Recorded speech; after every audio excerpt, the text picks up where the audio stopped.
Hi everybody, this is Dr. Barry, and this is your first Prezi video for Principles of Risk and Insurance, ARMIN 2005. And today I'm going to introduce risk. This is based on Chapter 1 of the Rada McNamara text, which is Risk in Our Society. So let me give you an outline, first of all, for the lecture today.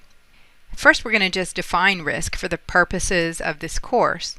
And then we're going to look at various categorizations of risk, including objective versus subjective risk, the law of large numbers, which is an important concept that's related to objective risk, pure versus speculative risk, fundamental versus particular risk, personal or personnel or human resource risk versus property versus liability risk. And then another set of related concepts, frequency and severity of risk, and perils and hazards, which include physical, moral, and morale hazards. So let's get started with the definition of risk. The study of risk is really the basis for this course, so it's extremely important that we're all on the same playing field when we're thinking about risk and what we mean by risk. And to just get you started, I want you to think in your own life how risks affect you and what risks you've taken in the last day, month, or year. So for example, did you eat a meal prepared by someone else? Did you maybe sit next to someone who had a cold? Did you spend a little too much money on something you really wanted? Did you drive a new route? Did you take on too much in your home or work life? So what I need you to be thinking about is how much risks affect your life and how important it is that you manage those risks. And then there are also many risks in the news, such as the Ferguson, Missouri riots, the killing of James Foley and other journalists by the Islamic State, the Ebola virus outbreak. And this is actually a local high school football field. They were improving their turf on their field, and it wasn't ready. This was about a week before fall season began, so they had to play somewhere else. So the point is that risks affect everyone's life. It affects the entire nation. It affects the entire world. The most important definition of risk for this class is just the relative variation from expectations. So first of all, what does that mean, expectations? Well, we can draw this bell curve and remember from any statistics class that you might have had that the mean, the middle right here, is the average or expected outcome. And everything around this is the probability of outcome. And actually, when we look at these bell curves, the risk is outside of the mean or average. And the point that I want to make with this chart, and we're not going to get too much into statistics in this class, but this in terms of risk is loss. This is the average or expected loss and sometimes gain, but generally we're looking at and most concerned with loss. But that actually isn't the risk. The risk is when we're wrong about what we expect to happen. So that's why risk is the variation. That's everything on either side of the bell curve from expectations. But why is it the relative variation? Well, let's look at an example. Suppose a risk manager named Kim is comparing her company's workers' compensation exposure to their commercial auto liability exposure. And she looks at historical loss, which is how we're always going to start with managing risk. She looks at the expected individual loss based on history, and she comes up with a number of $50,000. But she finds that over time, this has varied plus or minus $25,000. On the other hand, she looks at her company's commercial auto liability exposure, and the expected individual loss is $100,000. But she finds that this varies plus or minus $30,000. So if you just look at these numbers and you don't consider relative variation, first of all, you might just look at the expected loss and you'd say, well, $100,000 is higher than $50,000, so commercial auto liability must be higher. But then you look at the variation, which I told you is really what risk is. And in the case of commercial auto liability, it's 30,000, which is higher than 25,000. But the problem is we can't look just at variation. We have to look at the variation relative to the expected loss. And hopefully you can just look at a question and by eyeballing it figure out that the work comp varies by 50%, whereas the commercial auto liability varies by 30%. The way I got these numbers is 25, the variation, divided by the 50,000 is 50%, plus or minus 50%, whereas the commercial auto liability only varies by 30%. So in reality, the work comp is riskier than the commercial auto liability. And this is just getting started. We'll keep revisiting these risk concepts throughout this lecture today. Let's talk about specifically objective versus subjective risk. Objective risk is really the definition we were just looking at. It fits our definition of relative variation from expectations. And the thing about objective risk that's most important is that it's measurable by looking at historical loss experience. The idea of objective is put best by Merriam-Webster, the dictionary, and it defines objective as a condition in the realm of sensible experience, independent of individual thought and perceptible by all observers, dealing with facts without distortion by personal feelings or prejudices. This is important because it's distinct from subjective risk, which actually isn't about facts, and it is related to the individual observer's personal experiences and feelings. So let's look at subjective risk. Subjective risk is uncertainty based on thoughts. And the Merriam-Webster definition is involving or deriving from sense, perception, or experience with actual objects. So for example, let's say that at one time in your life you ran a stoplight and you had an accident that caused serious damage to your car and maybe even to yourself. Because of that experience, every time you go through a red light, you're a little bit nervous. You have a sense of subjective risk that other people who've never had that accident don't have. Most risks are both objectively and subjectively risky. That is, unless you have completely wrong information.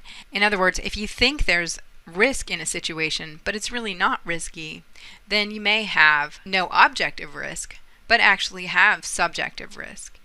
Alternatively, if you don't know that a situation is risky, there may be no subjective risk, but it actually is objectively risky. So, how do you calculate objective risk? Well, it's similar to what we just did in our commercial auto liability versus work comp example. We're going to look at historical losses and we're going to calculate the relative variation from expectations. The expected loss, which is the expectation, is the average or historical loss. So let's look at an example of a company's employee theft over the last 10 years. And so as you can see, those numbers are 500 in the first year, 1,000 in the second year, 2,000 in the third year, and so forth. In order to calculate an average, just simple statistics, we total those numbers at 20,000 and we divide by the 10, 2,000.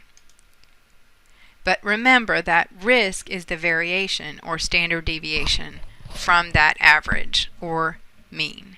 And because, again, it's beyond the scope of this course for us to calculate standard deviations, what risk managers are really focused on is actually that relative standard deviation. But I wanted you to see an example of how risk, objective risk, is measurable.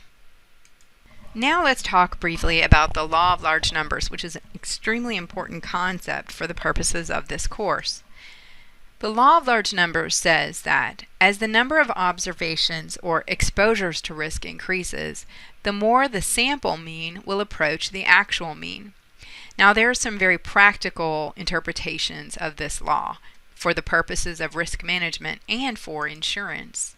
First of all, it means that objective risk varies inversely with the number of exposures to risk, or another way of putting it is outcomes of loss are more predictable the more exposures that you have. And to give you some foreshadowing, the law of large numbers is why insurance works, because the insurance company can predict outcomes better, more accurately than individuals can predict outcomes. In this example, this is the mean value of a roll of dice over and over again. And what happens is the value clusters around 3.5, but it varies dramatically with the number of observations that one makes. So as you get to 10,000, as you can see, it's very much clustered right around the 3.5. And so what this means is that while the insurance company can no more easily predict loss of an individual exposure than the individual can, the insurance company can predict the outcomes of thousands of exposures much more easily than anyone can predict individual exposures to loss. Now let's talk about pure versus speculative risk, and we will revisit the concept of the law of large numbers throughout the course. Speculative risk is where there's a chance of gain, loss, or neutral outcome. It includes things like playing the stock market, entrepreneurship, investing in a business, and opening a business, and gambling. Pure risk is where there's only a chance of loss or neutral outcome. So it's the risk of loss of health, the risk of a fire in your property, the risk of a car accident, and hurricane risk. Insurance only insures which kind? Basically, insurance only insures pure risk. The difference between speculative and pure risk also, and it's not here in your Prezi, is that speculative risk is voluntarily engaged in. Therefore, insurance companies would experience a big problem if they insured speculative risk. People would tend to gamble and engage in business activities that are highly risky when they know they're protected by insurance, and it wouldn't encourage risk management. But risk management's focus overall has shifted. Now, risk management as a discipline, known as enterprise risk management, focuses on not just pure risk, but also financial risk, operational risk, and strategic risk of an organization. This doesn't mean that insurance focuses on all these different types of risk. Insurance is still focused on pure risk. Now let's compare fundamental versus particular risk. Starting with fundamental risks, these affect a large segment of society. In other words, when the loss occurs, a large number of people or segment of society are affected at the same time. And another word for this is non-diversifiable. Because it affects a large group of people at the same time, you can't spread the risk among those people. So examples include war, hurricanes, unemployment, and poverty. So how are losses from fundamental risks normally paid for? Well, normally the government pays for these risks, like war, like unemployment, and poverty is sometimes handled by the government. Hurricane risk is a little bit different in that insurance companies and government usually work together to pay for losses from hurricanes. Now let's look at particular risks. These affect individuals, families, and individual organizations. So because they do only affect one or a small group at a time, they are diversifiable. Death, car accidents, identity theft, employee theft. The trick, though, between fundamental risks and particular risks is deciding and agreeing upon which risks actually are fundamental and therefore which risks are important to be paid for by the government. Examples like unemployment and healthcare sometimes create a lot of controversy. Now let's talk about risk in terms of personal or human resource risk versus property versus liability risk. And keep in mind as we're discussing these that they can be thought of in terms of the individual and families as well as a business. So let's start with personal or human resource risk. These kinds of losses result from the death, sickness, or injury of an individual and are often associated with employee benefits for a business. For example, life insurance, health insurance, dental, and even retirement benefits. And they also result in many indirect costs, especially for a business, such as retraining an employee that needs to be replaced. Next, there's property risks, which can be split up into personal or commercial risks. Personal risks include things like your home or your auto, and commercial risks include the building or trucking or other types of commercial vehicles that you own, in addition to business income loss. So these include both the loss of value and the loss of use. Assume that you have a car accident and your car needs to be repaired. The loss of value is the cost to repair your car. But there's also a loss of use, which is the cost of renting a car to replace your car while it's being repaired. Next is liability, and this also can be split into personal or commercial liability. This is a third-party risk, which means that the individual themselves or the individual business is not the one who actually experiences the loss. And it can be property or bodily injury. So for example, you again have a car accident and you hit somebody else's vehicle, and they also end up in the hospital. You're liable for not only fixing their car, but also their medical expenses. And the reason that you're liable is because you are legally responsible for the accident, which makes you legally liable. Workers' compensation is usually categorized as a liability and not a personnel or human resource risk. Now let's talk about frequency and severity of risks, two very important concepts in the study and management of risk. Frequency is, of course, the number of times something happens in a given period, and in our case, we're usually talking about a loss. Severity is the size of a loss. Let's look more closely at frequency. Frequency can be converted into probability, and it often is for the purposes of risk management. Frequency becomes probability when you divide it, the loss, by the number of times the loss could have happened. So, for example, I lost my keys 3 times in 12 months.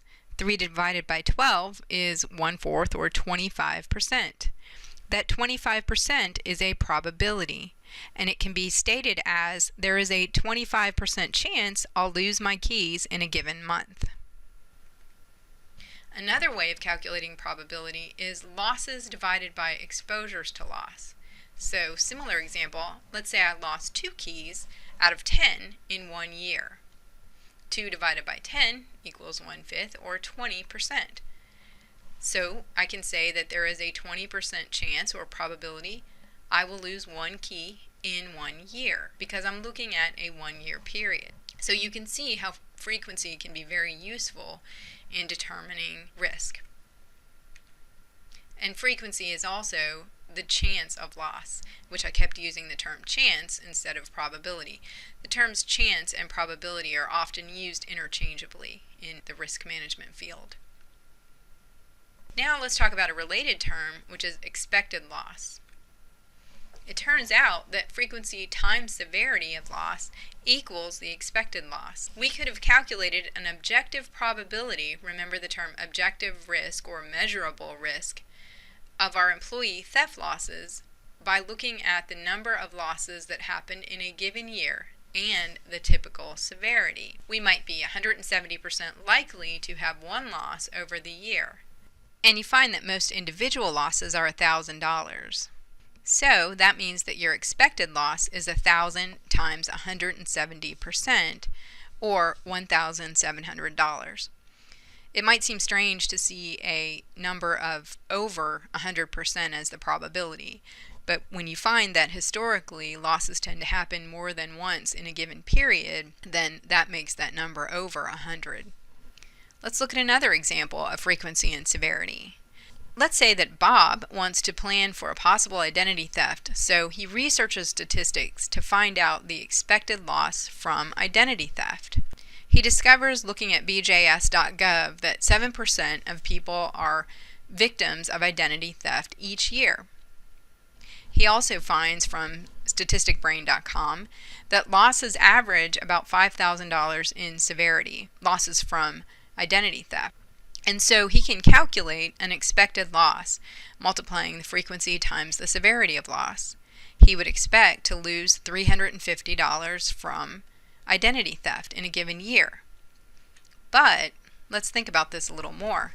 Is the amount of $350 what Bob should actually expect to lose from identity theft in a given year? In other words, should he set aside $350 exactly to pay for a loss from identity theft? Well, the reality is that Bob's loss, if he does have an identity theft, is more likely to be $5,000. That number really isn't meaningful to Bob. What Bob can use this number for is to determine how much his insurance premium should be on identity theft. He should assume that 7% times 5,000, which yields $350, is the expected loss to the insurance company. So if the insurance is a lot more than $350, it might not be worth Bob insuring. Now let's look at other related terms. Perils, which are the causes of loss, and those include things like fire, slipping and falling, looting, rioting, and hazards, which are a condition that increase the frequency or severity of loss. Let's look at some examples of hazards. There are physical hazards, which is probably what you're most familiar with. Icy roads, unkept offices, which could be a fire hazard or a trip and fall hazard, and then the hazard of eating poorly and the hazard of being overweight. Then there's moral hazards, which are sometimes referred to as resulting from the dishonesty and defective character of an insured. This may be a strange definition to get your arms around, but what this means is that when a person has insurance, they might actually cause a loss or fake a loss just to collect on the insurance. For example, arson. This is a common example of insurance fraud. And I think it's important that everyone understand that insurance fraud is actually a huge cost to the insurance industry, which means it is a cost to us as policyholders. Then there's morale hazard, which is hazard that results from the carelessness of an insured. It's the fact that people tend to be less careful about protecting their property and sometimes other people's property and bodily injury because they know they have insurance. Morale hazard is really common in industrial situations or any time where speed makes you more profitable, because speed and safety tend to conflict. But people tend to speed up because they know they have insurance that will cover them in the event of a loss. For our purposes, you should know that moral and morale hazard exist only because insurance exists. It's the fact that people have income protection, morale hazard, from loss, and can sometimes make money from an insured loss, which is the moral hazard. There's also legal hazard, which is an increase in the cost and fines because of certain laws that are passed, such as compliance with building codes, OSHA regulations, the Employment and Discrimination Act, and lawsuits associated with that, and the Affordable Care Act. And that's it. We've reached our goal.